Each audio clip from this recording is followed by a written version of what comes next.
And welcome back to the Love Talk Show. And today we are talking about the possibility of being together but not synced, right? Together and yet struggling, to come to, how can I say? A common ground. Common ground, yes. It can be very hard on a relationship when you are trying to be together, but it's like you don't speak the same language. Yes. So we're watching Ezerogenes and Linda's story. So we're going to go into the second part now and see how it develops. That's something that you want to avoid. Yeah. You want things to go smooth, right? But obviously, if you don't address those issues while getting to know the other person, it will really take a toll on you, either towards the end of towards the wedding day or even after when you're already married. And sometimes, like what you were saying, and sometimes there were little signs, sometimes you ignore some things that you see, and it's not that I was totally oblivious, I didn't know what was happening. I did notice certain things, but I think, it's not a big deal. I saw little cultural differences, but I thought, we're bigger than that. We'll be able to overcome that. And it was probably things I should have discussed with him, and so I could understand it better, because since we came from two different cultures, I should have asked him, what is he, and this is what we do, this is what, is that issue, or maybe I need to change doing this. We didn't speak about that. We were just so carried away, so in love, and this is, and everything, oh my gosh, and this is finally working, and everything's so Second wonderful. time now, so I cannot lose it. I know, and after all these battles that we've gone together, we finally realized that we're made for each other. There's nothing else, doesn't matter what. Even if we saw things that we thought, okay, maybe we need to speak, we didn't. We didn't speak about it then. Were there other issues that you had to adjust about each other? Perhaps the way you used to be, the way you used to, behave, talk, your Perhaps mannerisms, react. your habits, the way you would react. Other issues that you had to fix in order to get in sync. Were there other things? I say yes with regards to she's laughing. I was more she says, I'm more romantic. It's usually the woman that's more romantic. It's true. But I'm more the huggy type and that. And not just when you meet someone, I like to embrace how you doing everything. And I used to say to her, you don't really embrace people. You're a bit held back. Even if you see someone in a friend of yours, it's just hi. I was more like that, and I used to always complain to her. I said, that kind of romantic, huggy type of person. Towards people or you also? To me. But I said I noticed it with other people as well, because I'm free going. I like to embrace people, and I love showing that love. I'm happy like that, but. I was saying this maybe from her culture. I used to always say things, but it used to wind her up because she came from a war-torn country. So I said, you've got this soldier spirit of you, my dear. You need to please. You just need to relax a bit. So, loosen up a little bit. Yeah, just loosen up. Just loosen up. So when he confronted you about that, how was your reaction? It does irritate me when, kind of conversation, because first of all, like he said, it's a war-torn country. It was a very hard situation. It's not that I chose to be in that situation. It was a bad situation that maybe made me cold, and I had other bad relationship that made me colder. There was a bad experiences that I went through dating before I met him. So I think all that, it was more protecting myself. And so even when I got close to him, it's unlearning all that kind of behavior. And I had to actually realize that there was a lot of that's become second nature to me. It's not that I didn't care. I love the way that he came in, he was doing, and I would tell him, oh, that's really sweet. I like the fact that you could just do it so naturally, it really makes me happy. But he was like, well, you do it to me. What's going on? Why are you behaving? But he wouldn't just say that. He would say things like, you're a soldier, you're this and that, and that's going overboard. Because did you notice when you're dating that she wasn't as affectionate, or she wouldn't show so much affection? Did you notice that during dating? Or no, she wasn't like that? I would say she came across like she was, but getting married, you expect a different kind of affection from when you're dating. So I was just expecting it to go onto a different kind of level when you come back from work, see your wife, you're more huggy. Also because while you're dating, you don't expect to hug him, depend obviously on your morals and your ethics. Yeah. we know that there are couples out there, they will go to bed, Yeah. right, while they're dating, but wasn't your case No. because of your faith, because your background. But obviously, we know that while you're dating, you're still getting to know, and you don't go full power, as they say. But after the marriage, after the wedding, pardon me, okay, you expect things to improve. Yeah. Now it's understandable because, as you said, I think it's more because of what of the experience you had before with that previous relationship, more than about where you were born. Yeah. That made you be a little bit more Yeah. cautious, right? And you were there ready to give, her All your love. all your love. That wasn't addressed perhaps during the dating period. Yeah. Now you're married, you were clashing, you were, not in sync.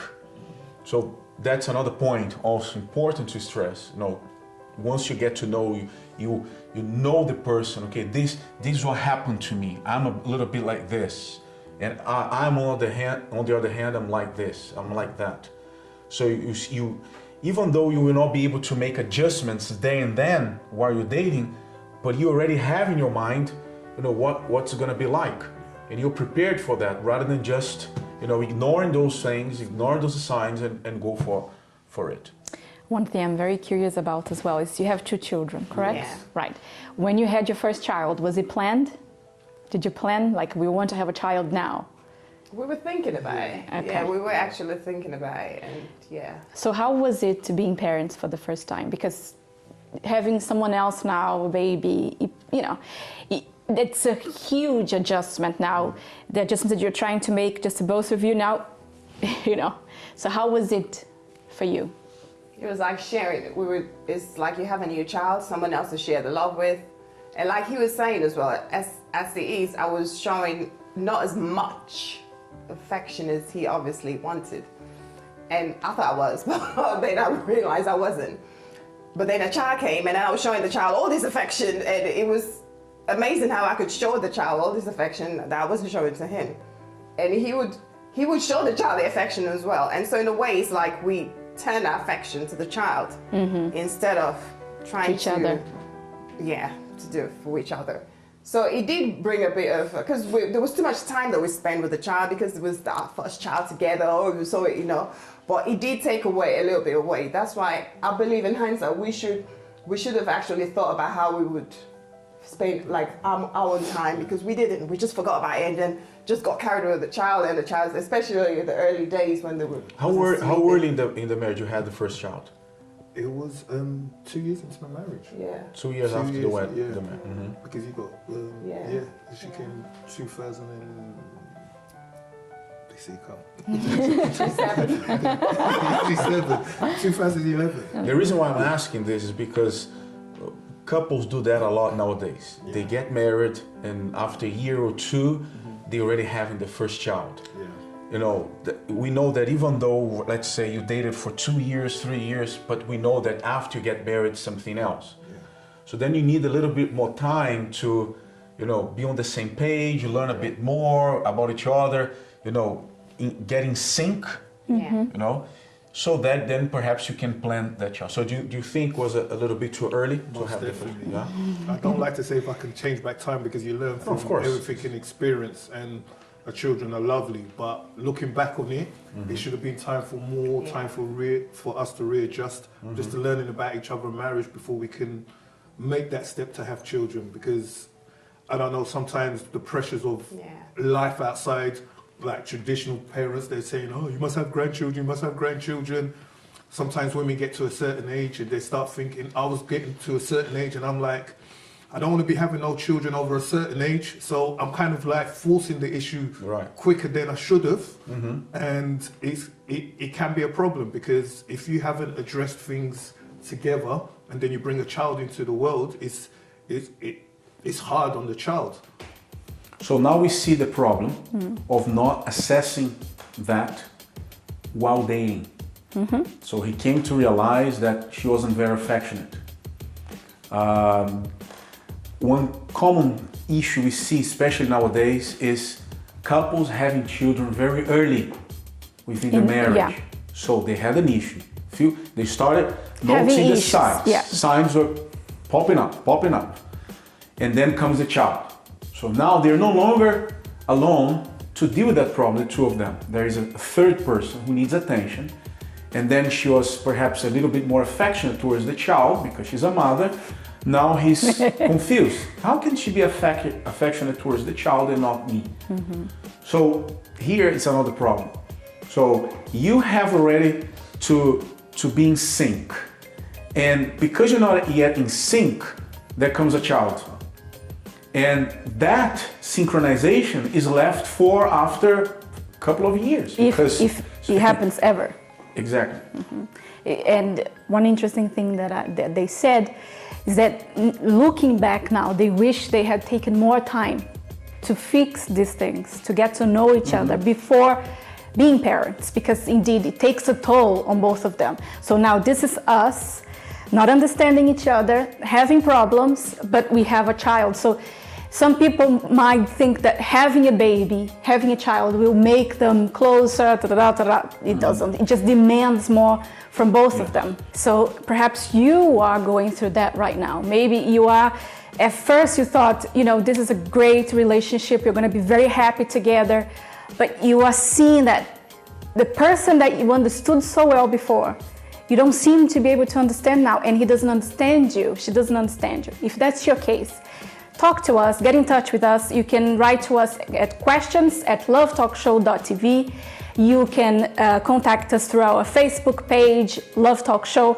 We want to help you because we also went through that in the beginning of our marriage. It wasn't the same situation as them, but we also had to face that. As a matter of fact, we've been receiving questions and people requesting advice on our Facebook page, even people from outside the country. So go to our Facebook page, send us a message, or as she said, email us at questions@lovetalkshow.tv. Okay? We're gonna go again for a quick break. When we come back, we're gonna watch the third and final part of Ezra Rogne and Linda's story.